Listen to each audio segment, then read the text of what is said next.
আসসালামু আলাইকুম রহমতুল্লাহি ওয়া বারাকাতুহু। আমরা ইতিমধ্যে পার্কিং মাঠ থেকে বেরিয়ে ইজতেমা ময়দানে যাওয়ার জন্য রওনা দিয়েছি। এই সমস্ত ন্যাশনাল হাইওয়ের পাশ দিয়ে আমরা হেঁটে হেঁটে যাচ্ছি। এই আমাদের আইদুল্লাহ ভাই যাচ্ছে।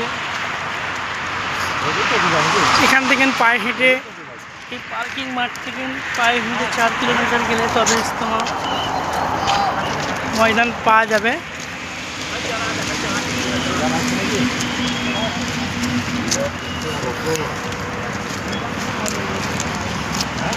অনেক বড় লাইন, অনেক লম্বা লাইন।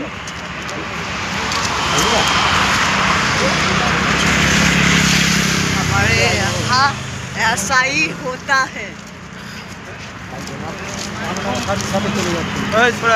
দেখি যে আগে থেকে ঢাকায় থাকে বুঝলেন তো, সবই লোকটা একই মনে হবে।